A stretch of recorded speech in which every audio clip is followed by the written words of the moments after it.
Let's create a pivotal impact. Friends in the industry. So in my experience, to become extremely effective at completing required tasks, you need to have a strong understanding of what is required, but you also need to clearly see and comprehend what's expected of you so you can act accordingly. So for example, carrier compliance. Big topic, I know. And as most of us are aware, there are several components we need to comply with to truly be operating within the boundaries of compliance. So between what documents are required, what training, what needs to be filed in which file, understanding the specific details to be located in your safety and maintenance program, and set the intervals that are actually being met as to what is written. And the list literally goes on and on about the amount that you're required to know and comply with. So it's safe to say there's a lot to know and comply with, of course, but just because there's a lot, which makes it even more crucial for carriers to understand what's required of them and clearly see and comprehend what is expected so you can act accordingly. It's also important to note that just because there's a lot doesn't mean that we can say, oh, my excuse for non-compliance is because there's a lot. You got to make sure that you're operating within the boundaries of compliance set in the regulations. So to help prepare new carriers to understand their compliance requirements in Alberta specifically, steps were taken to implement a training process before you can even start operating as a carrier and obtain your safety fitness certificate. From there, new carriers in Alberta, they're then required to undergo a new carrier compliance review within the first 9 to 12 months to ensure that you're operating within compliance, but also to provide an opportunity to educate in areas that may not be up to par. So I'm Josh Hannaberry, your host here at the Truck Focus podcast, and our mission here is simple. We're connecting transportation industry leaders to the industry to help create a pivotal change. Today, I'm super excited to have someone that I have a ton of respect for back on the Truck Focus podcast, Kris Fulgham, owner of CayCan Safety Consulting and ComplianceBox. So during our conversation, we really dive into what are the requirements of a new carrier compliance review for new Alberta carriers, as Kris highlights key components to keep in mind in order to be successful during the review. Additionally, we dive into how ComplianceBox is helping carriers manage their compliance requirements efficiently. So for those looking to start their own trucking company here in Alberta, which I highly recommend, or for existing carriers that are looking to expand their knowledge of what is required of them, this conversation is a must listen. So throughout our conversation, again, Kris highlights his expertise as a third-party auditor here in Alberta and how he performs audits and reviews on Alberta carriers all the time. So if you're looking to contract an auditor in Alberta, I highly recommend working with Kris and Duncan with CayCan Safety Solutions. You can learn more by visiting caycan.ca. Furthermore, in our conversation, it's awesome how we're able to dive into how ComplianceBox is helping carriers with their compliance needs in an efficient manner. So if you're looking to learn more, I also highly recommend visiting ComplianceBox.ca and speaking with Kris so that way you can actually see everything that how it works, how it integrates the costs and all that good stuff. So I look forward to the impact this conversation is going to have. Let's get to it. All right. Super excited, Kris, to have you back on the Truck Focus podcast for a couple of reasons. First, the topic that we're going to dive in today, talk about today, new carrier compliance reviews. Being obviously we're both based in Alberta, it's a really ongoing hot conversation because I think there's a lot of how do I do? What do I do? What about that? I'm excited that you're going to be able to provide a lot of clarity on today. I think that's awesome. And I really admire and respect your specialty and your expertise in this space. So yeah, obviously as the owner of CayCan Safety Consulting, but also with ComplianceBox. And why it's also awesome that you're back on the podcast is ComplianceBox and Kris. We're so grateful, just the support you've shown in our podcast journey, being a sponsor too. It's just all in all, it's phenomenal. And I really admire the fact that we can legitimately say we're in each other's corners. And when you succeed, I celebrate. When I succeed, you celebrate. And I know we've built a strong friendship, but also a group of friends that just continues to evolve and people are getting better and stronger. So I'm just super grateful that you're here, my friend. So welcome back. Yeah, thank you very much. And honestly, for everybody listening too, I'm just excited that we can find another way to engage the industry, educate, and try and dispel some myths and get everybody on the same page for what needs to be done. Totally. I like that word myth. I think a lot of times people maybe assume, and then that telephone game, 2 or 3 assumptions later, it's totally off par. So I totally agree, and I'm grateful for that. So to start us off, before we dive into that, can you give our listeners just a quick recap of who you are, your journey in industry, as well as I'll drop the link, but they can go check out episode 46 as well to learn a little bit more. Sure. So CayCan Safety has been around we're in our 22nd year. Started as a family business. Our company logo is a turtle with a maple leaf on it. We're pretty fortunate that the very first client we ever had was the Cayman Islands government. So Cayman, Canada, CayCan, that's where we got our name. Had a company timeshare down there for a few years, and we've been opening up those channels. Looks like we might be back down there in 2022 to train their island enforcement officers on what to look for vehicles. Locally up here in Alberta, family business. My dad started it. I was in the background, worked for the company for years, branched off on my own, worked for private industry. And then 4 years ago, I made the jump ship from private industry and took over CayCan as my own business. So I'm a certified third-party auditor, which basically means here in Alberta, if your carrier profile or your CVOR or whatever you may refer to it for listeners has enough points on it, Alberta Transportation will send a letter saying you have to have an audit, and it has to be booked by you and paid for by you. And here's the list of people that can do it. So I'm one of the people on that list that can do it. And we've grown our company over the last few years. We've added a second auditor, Duncan Fullerton, who has also been on this podcast before, which has been fantastic. And then we do a bunch of other ancillary, trying to help people out before they get to the audit stage. Consulting, training, online training, and as we've mentioned 1,000 times on this podcast, ComplianceBox. So we launched an online service last year to try and help carriers manage their compliance requirements with letting them focus on their business, and ComplianceBox just pointing out the areas of concern. Powerful, man. It's exciting. And it's nice to see. So a couple of things that always come to mind when we have conversations, or we have a mutual friend, Jeremy Woolward, huge shout out to him as well. And it's like, I really admire the fact that you're so progressive in industry. And you also really understand what it takes from a carrier compliance perspective to be successful, and to be obviously designated or as a third-party auditor, and to be able to have a business where you're able to take it over from your dad and be multinational, and you're involved in all these projects. I think it's really cool, and it really does portray what is possible when you stay diligent, steadfast, but you're also just a good guy. Like, I think that's something that really needs to be said, because to our carriers that are listening and they're like, you're right, actually, I do need to go for an audit here soon. Or what goes into an audit? I like to be confident in who I can refer and brag about. And I like that we have that mutual respect where I can say, okay, yeah, absolutely. We know where to go. And it's just obviously back to CayCan and ComplianceBox for various services. So I really appreciate that. Where would our listeners go if it's one website, or drop both, so that way they can learn more about CayCan and ComplianceBox before we dive in? Yeah, sure. Website for CayCan is caycan.ca. CayCan.ca, and ComplianceBox.ca is our marketing site for ComplianceBox as well. You can find my email address on the CayCan website. I'm on LinkedIn.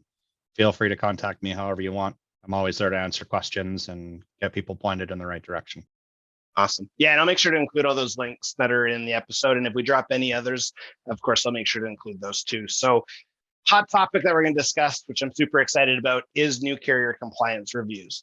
And as Kris was giving a rundown of his journey, he talked about the word audit and being third-party auditor.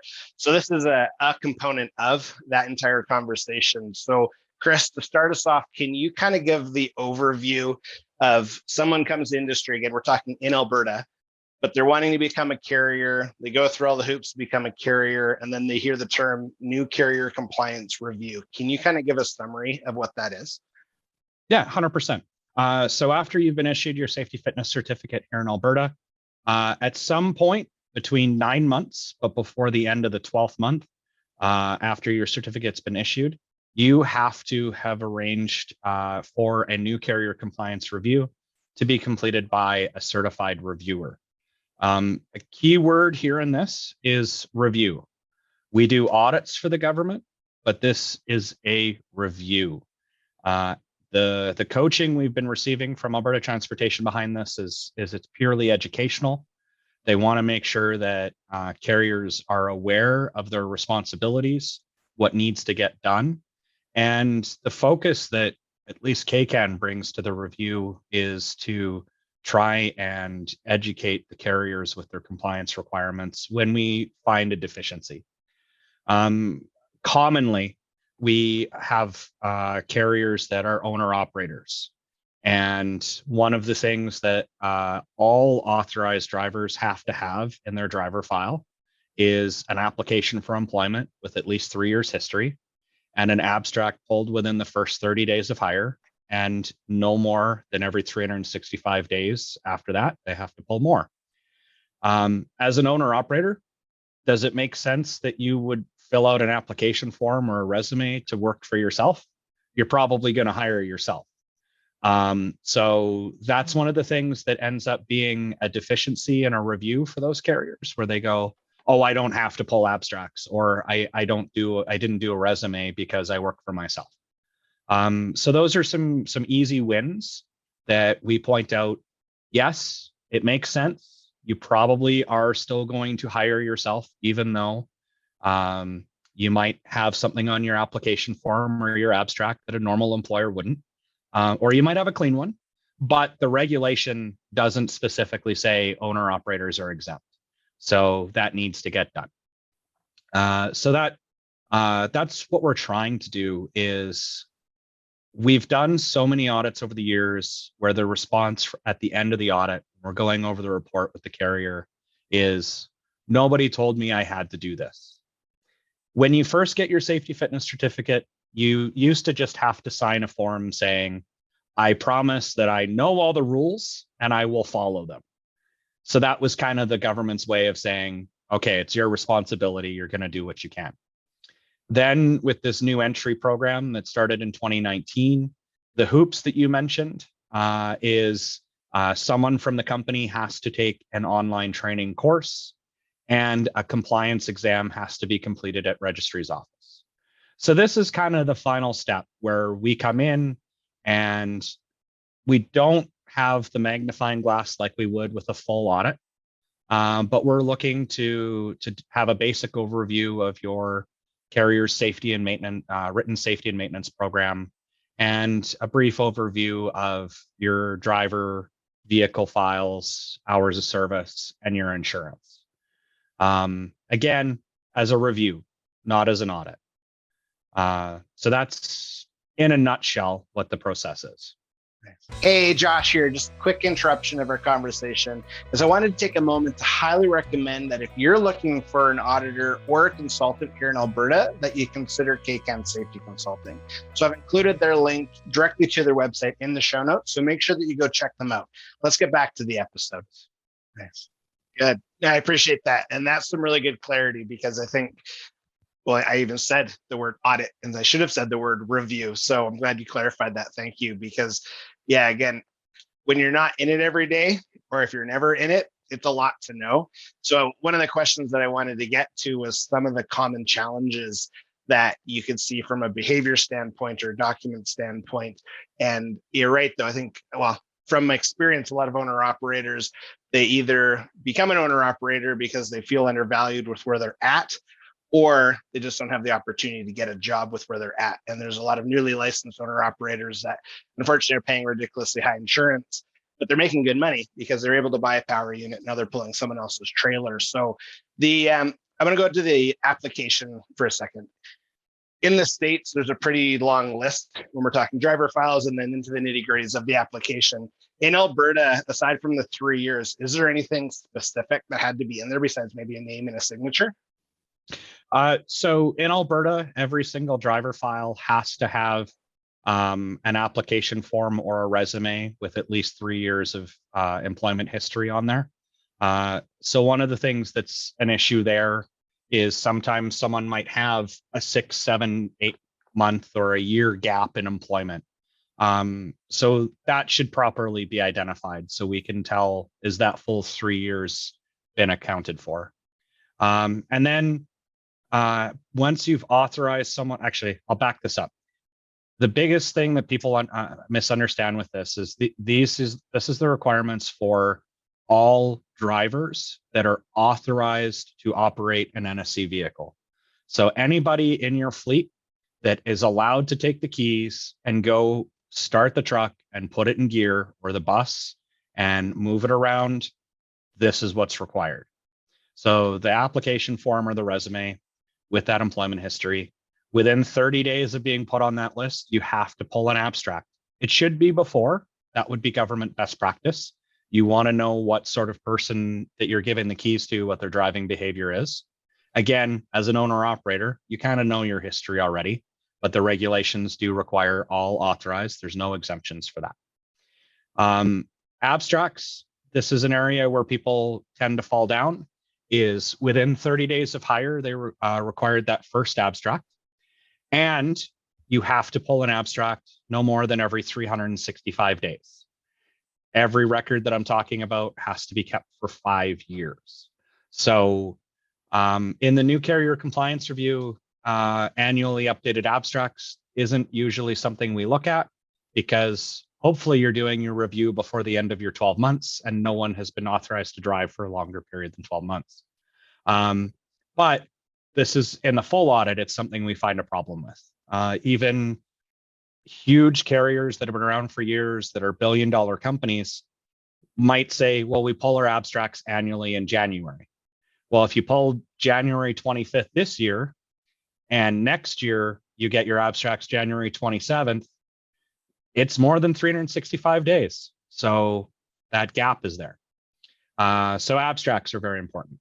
And then carriers have to ensure that all of their authorized drivers are properly trained in regards to transportation safety laws. What Alberta Transportation has deemed to be those applicable safety laws is hours of service, cargo securement, vehicle inspections, and weights and dimensions. How do you train those drivers? That might be a good topic that we could spend an hour on in this podcast. But bundling that down is, we need to have proof that you have been you've deemed those drivers as having a proper understanding in all of those categories. That can be, oh, this person had a training certificate from a previous employer that says that they've done it. And if you've reviewed the certificate and think that it's valid, great. You can purchase online training from Pivotal Transportation, or from CayCan, or numerous other services. And those are going to be very thorough courses that cover the entirety of the legislation. You might have a business that does not need to know all of the trip inspection standard, or cargo standard, or hours of service. So the courses are not regulated. You, me, or anybody else can develop a new course for a company that's boiled down to just what they need to know.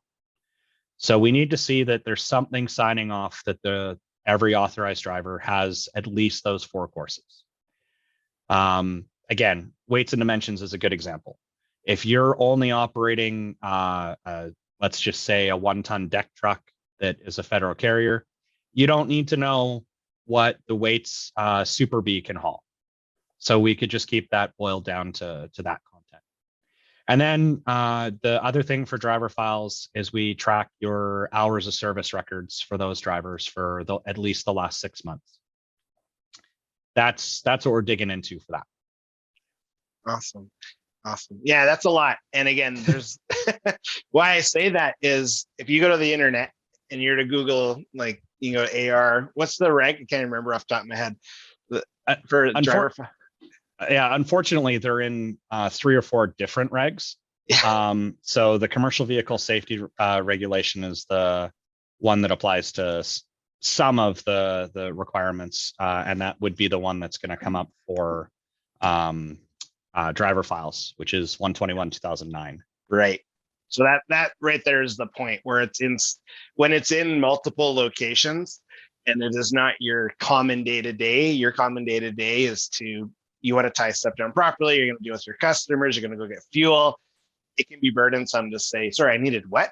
And I needed who? And oh yeah, I remember kind of that in training. But so again, working closely with people like Kris is huge. Go ahead. Well, no, even then, knowing where all the regulations are, off the cuff of my head, I defaulted to 121 2009. It's actually AR 314 2002, the vehicle certificate insurance regulation. Okay. So okay. I have these all in my head, but even being an expert and doing this for 22 years, you don't always know the correct one to dive into off right away. The Control F and Google are my best friends, depending on the scenario, of course. But yeah, if you're first in industry, this is what a lot of this conversation is about is, okay, this is what you're up against. It's not likely that you're spending your Tuesday and Thursday night studying the regs, like this being real. So it just shows the strength of Kris and the fact that he could probably recite a lot of the regulations backwards, where I'm like, say what? So I think that's really impressive. But yeah, the fact that you have to be really careful and maintaining, you said for 5 years in a driver file. So obviously by the time of your review, you got your 9 to 12 month window. You still got to maintain that. And I think, so you hit hours of service documents too, if you wanted to expand on your experience as an overview, where trip inspections, we can get to here in a second when we're talking ComplianceBox, but hours of service records. So if you're on paper, you can buy them so they're on the same form.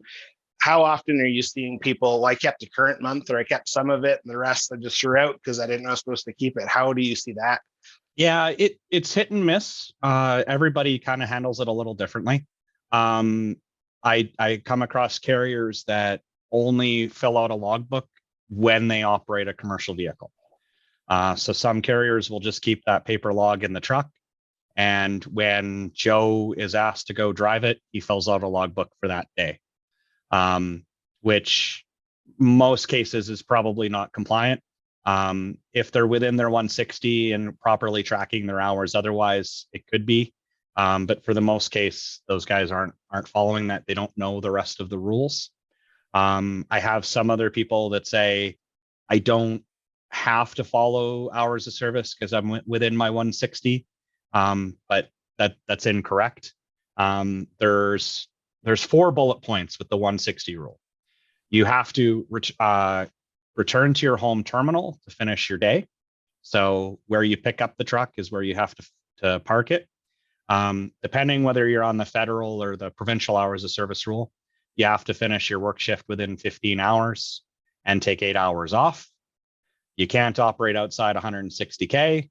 And then the kicker is you have to work for a carrier that's keeping accurate records of basically your shift start time and your shift end time for every day employed, including days off. So if you are tracking what time you did a pre-trip every morning, it's fairly common. I have people show me their pre-trips as their hours of service document. It's great that you showed me, okay, you started your shift at 5 a.m. because you did your pre-trip at 5, but when did you finish work? If you don't tell me that, you're not keeping an accurate record of your shift start and end time, and now you're not in compliance with the 160 rule. And owner operators, yeah, working on the truck and doing your pre-trip is great, but any work performed for the carrier, and it doesn't matter if you're paid or not, is on duty time. So if you're an owner operator and you go to Costco on the weekend and see that they've got bulk motor oil or something that you're going to buy for the business, technically now you're performing work for the carrier and you should be on duty for that. Or if you're doing a service on the truck on the weekend, you might not do a pre-trip and track those hours, but that time still needs to be accounted for. Hours of service rules follow the driver. They want to make sure that the driver is not too fatigued to be behind the wheel. So if an owner operator has over the weekend spent 18 hours in the shop doing a rebuild or whatever they might be doing, we want to make sure that they've got adequate rest before they hop into the truck the next time. And that's an area that generally falls down. The other thing that I'm seeing is electronic logging devices. They're starting to be a hot topic as they're supposed to be required. I guess we'll see January 1st, 2023. But an electronic logging device is not the be all and end all. You can't just buy it and think you're compliant. First things first, if you don't configure it properly, you're going to have a lot of violations every day. I just completed an internal audit for a carrier running a full ELD that did not properly put in the home terminal address or the principal place of business. So every single log prints a form and manner violation. Another carrier that I've done an audit or review on, the tablets were mounted in the truck, but the drivers only use the truck for 10% of their job. So they only would log on duty when they actually drove the truck, and the rest of the time they would log off duty. Again, we're trying to make sure that the drivers aren't too fatigued to be behind the wheel, so that other time spent working needs to be tracked. And then somewhere in between, we have people that fill out paper logs that have been doing this for 20 or 30 years, or shown by somebody that's been doing it for 20 or 30 years and are great. And others that have the exact same background and training are copying the mistakes that somebody else has been doing for that amount of time. Yeah, that's I have an old safety guy that he was a mentor of mine, great guy. And his opening statement was, so when we were doing training together, he would say, who here's been in a public bathroom at a truck stop along the highway? Everyone raises their hands. He's like, yeah, you know all that graffiti that you see on the door that people write when they're bored and they're in the bathroom? Everyone's like, yeah. He's like, that's a pretty accurate way to decipher how people train each other. Often when we're talking hours of service or what's allowed on a deck of a deck truck, that kind of thing. He's like, we're just going to clean that off and start fresh, because you don't need to fill out a cycle. You just scratch those out. It's like, okay, scratch them out. But yeah, anyway, it's a common trend. But again, it's great to see your perspective and hear your perspective, because then as we just continue to empower and educate, people shift what they're doing and like, oh, I have to sign that. Yes, you do. Okay, I can sign that, because a lot of it's not difficult. It's just paying attention. So appreciate the oversights there, or the insights. I'm sorry there. So now I really like to talk about ComplianceBox. And again, I'm a big fan of it. Sorry, my voice kind of went a little weird. But how are carriers able to use ComplianceBox when they're from day one till going up to the review? And I know that there's a lot of opportunities here, so we can run with whatever or all directions that you want to go. But how are carriers able to utilize, if we're talking more on the vehicle side, so pre-trip inspections, if it's file management, how are they benefiting when they're working with the app and the program? Yeah, thank you. So ComplianceBox was designed to be a one-stop, the longer-term compliance in a box. We wanted you to be able to pick up a subscription, sign up, and if you follow what ComplianceBox tells you what to do, you should be in compliance for a new carrier compliance review or an audit. So as soon as you add a driver into the system starts looking for the applicable documents that we talked about. Application form or resume, abstracts, the training certificates. We even go a little bit beyond. So abstracts, we don't ask you when the document's going to expire. We know that by regulation. So we ask you when you got the abstract, and then we'll automatically create an alert system behind that to let you know before it gets it expires. You're going to be alerted so that you can always be in compliance. The same thing with the vehicle file. When you add a commercial vehicle, we start looking for the CVIPs, the registration, and we'll trigger alerts if any of those start to be coming due. So the way I want to look at it is, once you've got your data into ComplianceBox, your administrative and compliance teams can focus on the rest of what they need to do until they get an alert from the system. We do manage the preventative maintenance side of things. So pre-trip inspections, drivers on the mobile app can conduct a full DVIR. We go a little bit further than just making a PDF of the old paper form. We actually list all of the potential defects and we have some graphics and helper text to help people identify defects. After that's done, if there is any defects, we automatically risk rate them, applying the NSC schedule or the CVSA out of service criteria. So your drivers, hopefully, if they properly do an inspection and click everything they need to in the app, they should never get an out of service. The other thing that we do that I find carriers lack on in reviews and audits is we track out all of the repairs that happen properly from a DVIR being conducted. A lot of times drivers like to say no defects found on their reports because they don't want to drive a vehicle with any defects. However, a couple of things wrong with that. There's going to be defects on trucks. So if you're always saying no defects found, you're probably not telling the truth.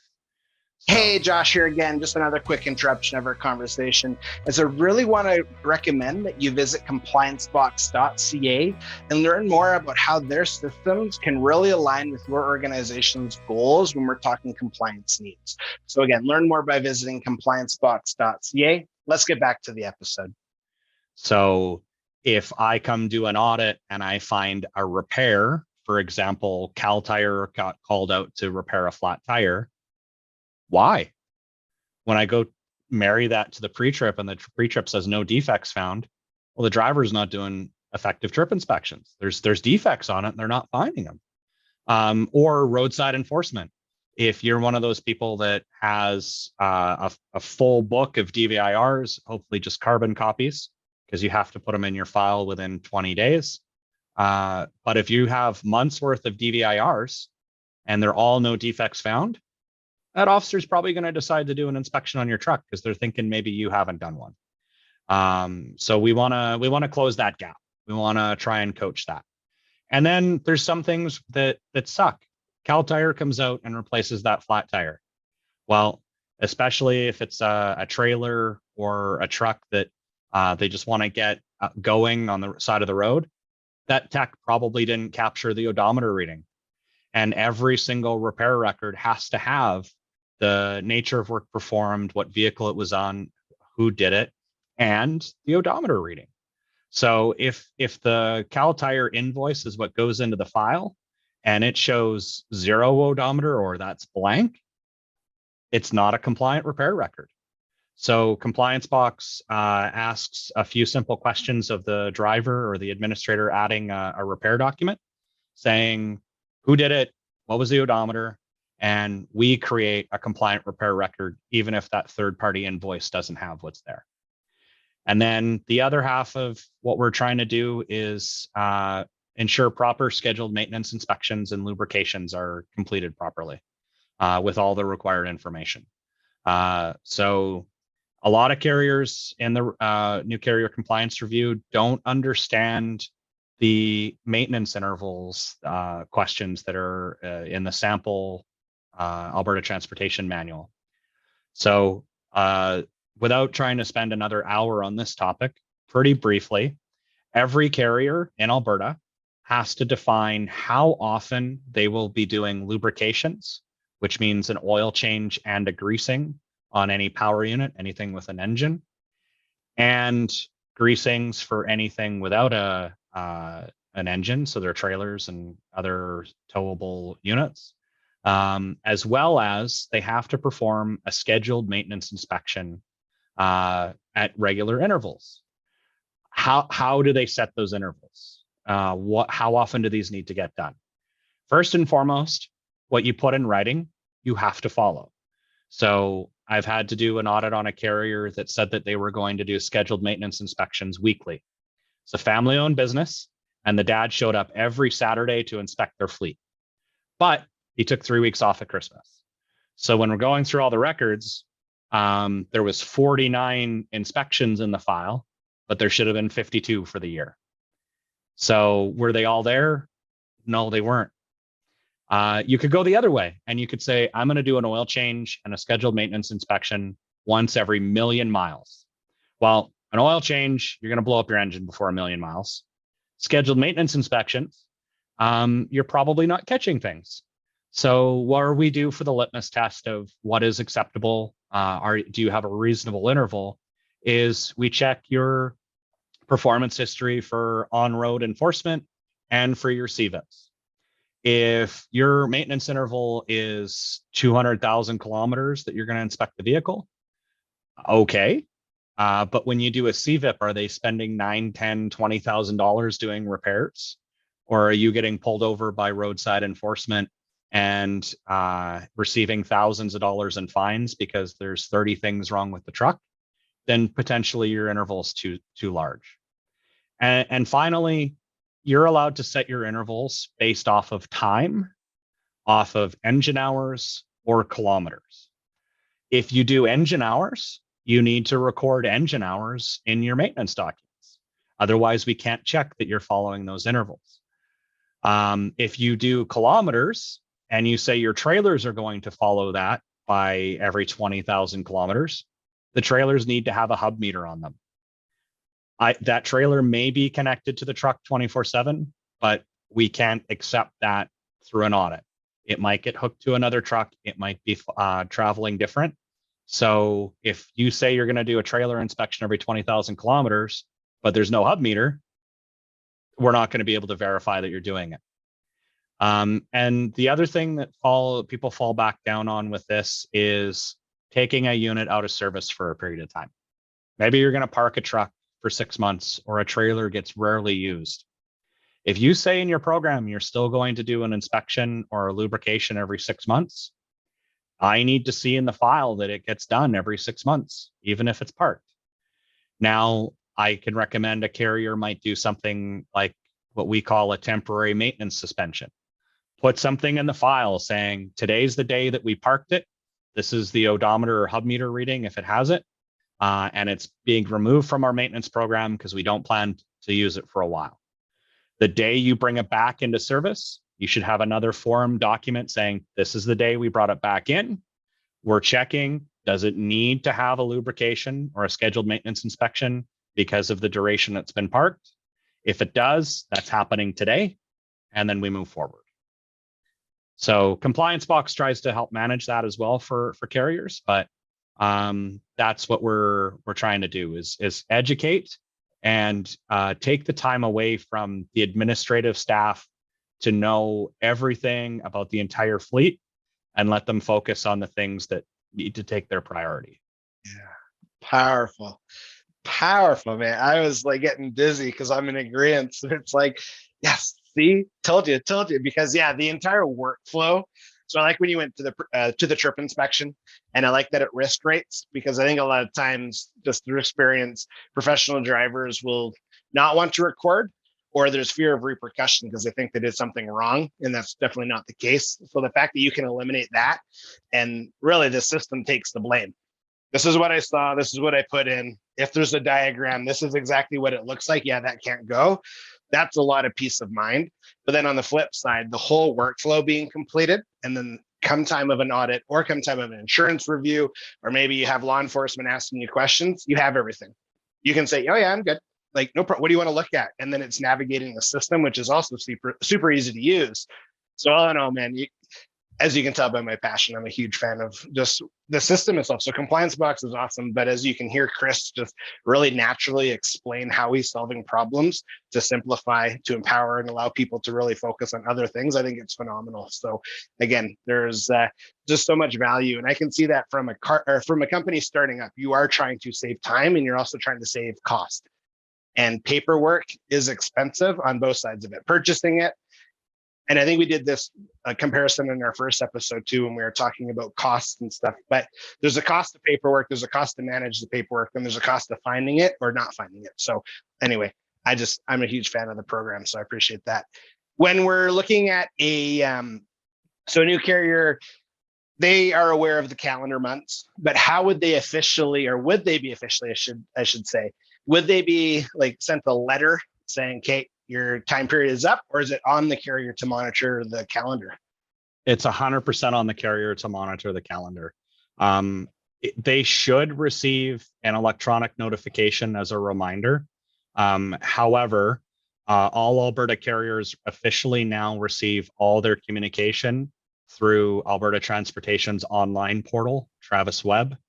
All the time now, either the account wasn't created, it wasn't set to an active email address, that person left or quit, or those email alerts are going to the junk folder or getting filtered out. So unfortunately, I'm doing a large number of compliance reviews on carriers that have exceeded their 12 months and their certificate's been suspended. The carriers have told me they weren't aware that it needed to get done, or they thought the government was going to book it for them and it didn't happen, so they thought they didn't need to do it. But their status is suspended. And sometimes they don't find out for some period of time. Once you're suspended, your account at registries to be able to get abstracts or renew license plates or add a vehicle is also suspended. And you're not allowed to operate a commercial vehicle with a suspended certificate. So fortunately, all of the people that I've done reviews on so far have found out at the registry side. Oh, I needed to get this review done 2-3 months ago, and they've been operating. If they get pulled over at a scale or on the roadside and they're caught with a suspended certificate, they can have their vehicle impounded and have some large fines. So we need to make sure that everybody is aware of this on top of it, and understand that even though they might not have got that email or been alerted, it was their responsibility to know their requirements and book it in advance. I always say I have two types of clients. I have people that need a review in a year from now and they're proactive, and one that needed a review a month ago and they needed it yesterday. So we're trying to get that balance to the more proactive people and have everybody educated so we don't have the risk of people getting their vehicles impounded and facing large penalties. Yeah, absolutely. And I wondered what, and I don't know if there's an actual number yet, or if there is, if it's public, but I wondered how many would lapse if there wasn't, oh, I thought I was going to get a letter, because yeah, again, you can blame busy or I didn't know, I forgot, all you want, but ultimately you're right, it is your responsibility. So at the time, they would refer to the list that you talked about initially with the list of reviewers and auditors, correct? That would be the place to be. Yeah, that's correct. They should receive a notice letting them know that it's coming up, to remind them, and attach to it a list of the certified people that can complete it. If not, that list is always available on Alberta Transportation's website. One thing that just changed is the review now can be conducted remotely. If you're a new carrier with a large amount of electronic documents, now you can have the reviewer complete the new carrier compliance review entirely remotely, which allows some carriers to save some time and money on arranging to ensure that reviewer comes to their principal place of business. That might have a mileage charge. It might limit who's available to do it. So now it doesn't even have to happen at their principal place. We can do them entirely online. It's huge. Yeah, it's a huge win, especially from a time factor for both sides. So that's really good to know. I appreciate that. And then, yeah, again, any link that's mentioned, I will include. So that way, again, people can go right there. And I think I'm allowed to say this because it is my podcast, that I 1000% think all new carrier compliance reviews and audits need to go to Kris and CayCan and Duncan. So I will always say that. I like waving like the CayCan flag and saying yes. And anyway, I just really advocate for you. So if you're in that position, that is my call to action, is make sure you call Kris, call Duncan, who's part of CayCan, and just, yeah, great guys. Highly recommend it. So say someone met the timeline, or they're going through a review and they don't, I'll be mindful of the language. They're not up to par. I know it's not necessarily like an audit because it's a review, but what happens if they're not up to par? And at the same time, can you kind of differentiate what not up to par looks like, or what good or up to par looks like, using the right language there? I can do my best. So the way that I describe this to carriers is, our job as the reviewer is just to measure how deep the water is. What is your current level of compliance? And then we submit a report to Alberta Transportation that lists that level, that answers those questions. The report does have a final score, but there's nothing that we can do, say, or even the government would listen to us for what penalties a carrier might face. I have no knowledge or accountability on what happens. So once we complete a review as a reviewer, it kind of goes into the ether and disappears. I have to delete any and all communications we've had, any records we've had. It just goes to the government and disappears for me. That being said, a lot of carriers call me and they're stressed out and concerned and worried. So what I say to that is, this is a review. It's not an audit. Everything that we've been hearing about the review process has been intended to be educational. We want to point out the warning flags of the holes you can step in and let you know they're there, and not worry about having your business shut down over it.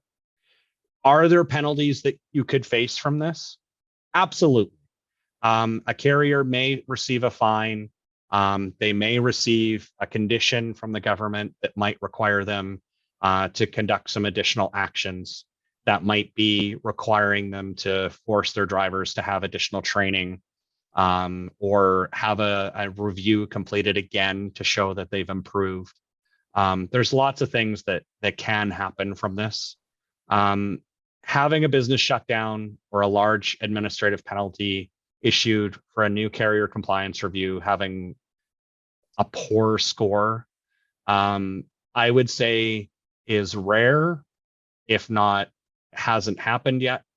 And it's going to be reserved for cases that pose a severe and imminent risk to the health and safety of the public. Basically, if you are operating a wheel shedding missile of death that's a danger to nuns, orphans, and hockey players, the public's going to care about it and the government's going to crack down.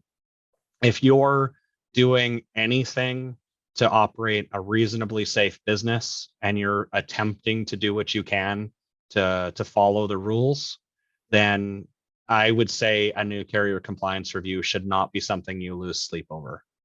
Don't delay it trying to get your ducks in a row. It'd be better to not be suspended, have the measurement of what your current compliance level is, and know what you need to improve.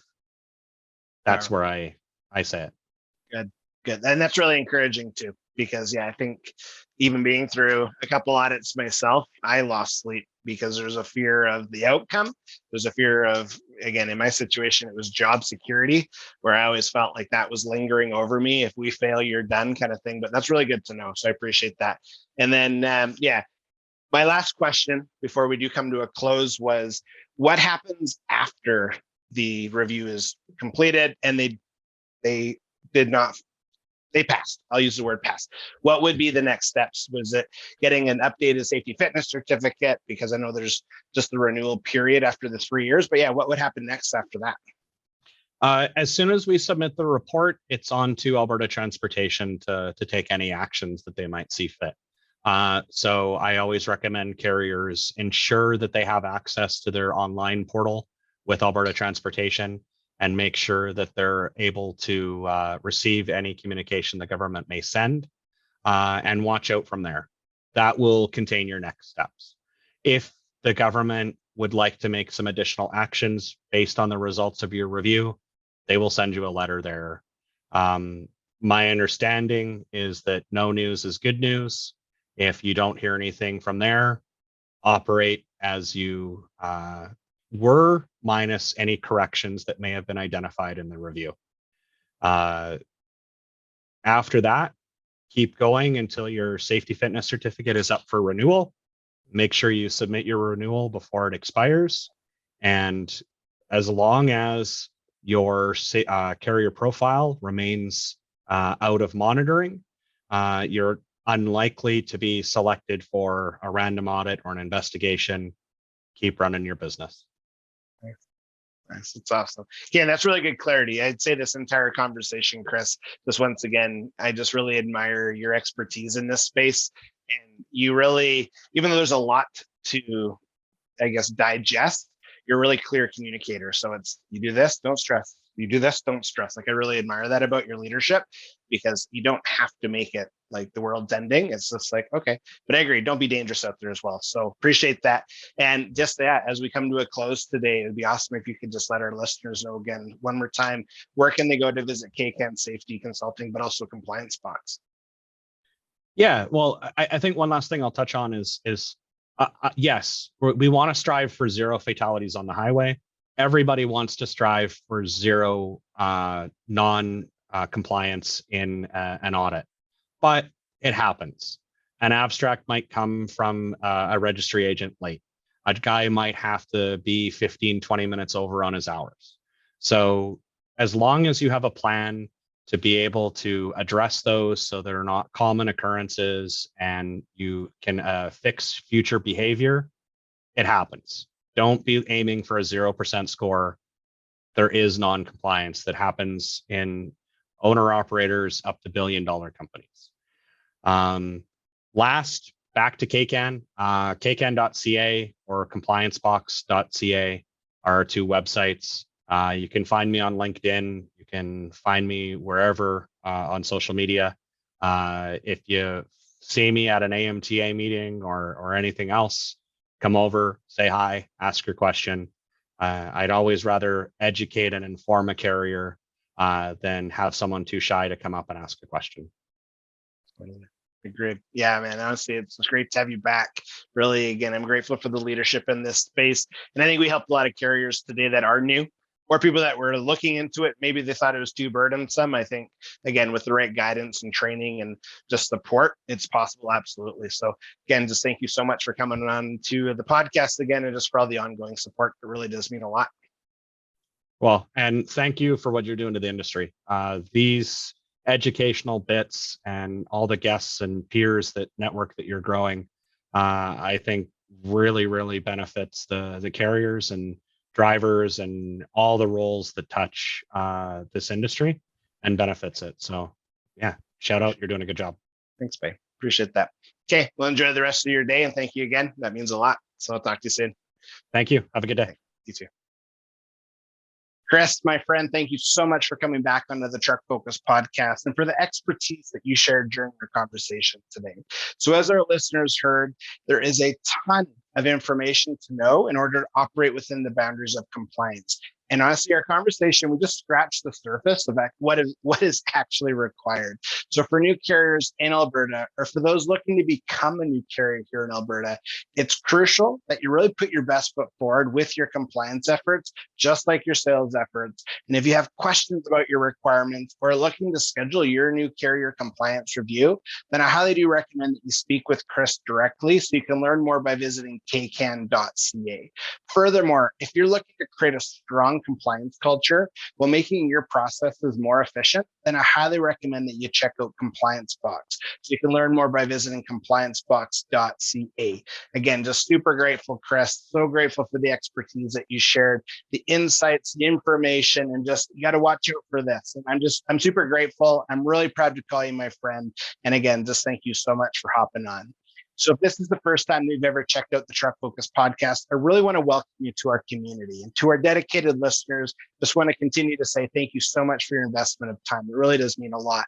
I ask that you like this episode and share it out, as I know that there's a ton of new carriers here in Alberta that need to understand what's required of them, but also they need to understand how Kris and Duncan with CayCan Safety Consulting can really be of value to them when their time comes for their review, as well as I just highly recommend that you consider integrating ComplianceBox into your organization. As always, let's create a pivotal impact.